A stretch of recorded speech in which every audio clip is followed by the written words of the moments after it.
Noon pa mang unang panahon, sa liblib na baryo ng Jagnaya sa Capiz, maraming kwento ang umiikot tuwing sasapit ang gabi.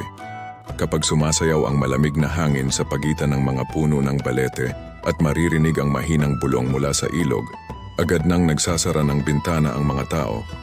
Hindi dahil sa takot sa magnanakaw, kundi dahil sa nilalang na tinatawag nilang suta.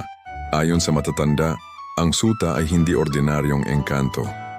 Sila raw ay mga nilalang na isinilang mula sa sumpa ng buwan at dugo ng kalikasan.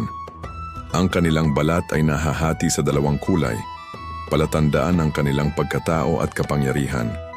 Sa kabila ng mga alamat, may isang dalagang walang takot sa mga kwento ng matatanda. Ang pangalan niya ay Amariel. Kilala siya sa baryo dahil sa kanyang pambihirang ganda. Ngunit hindi niya alam na maging ang mga nilalang ng kagubatan ay nahulog na rin sa kanya. Tuwing dapit hapon, may 3 pares ng matang lihim na nakamasid. Si Luthan, si Morvex at si Ragmok. Pare-pareho silang umibig kay Amariel. Ngunit hindi kayang tanggapin ni Ragmok na may ibang maaaring mahalin ng dalaga. Isang gabi ng kabilugan ng buwan, biglang naglaho si Amariel.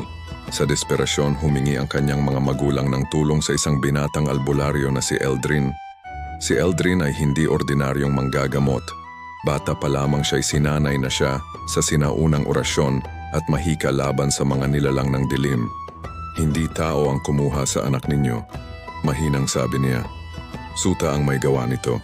Nagtungo si Eldrin sa kagubatan at doon niya nakatagpo si Luthan na nag-alok ng tulong.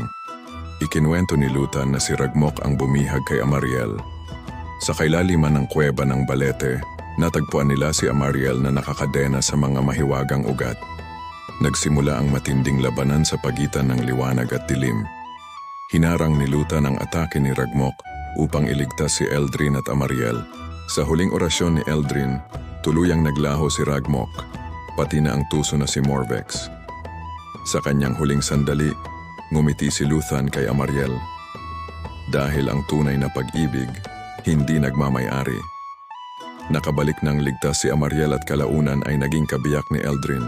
Ngunit tuwing gabi alam niyang naroon pa rin si Luthan sa dilim, tahimik na nagbabantay.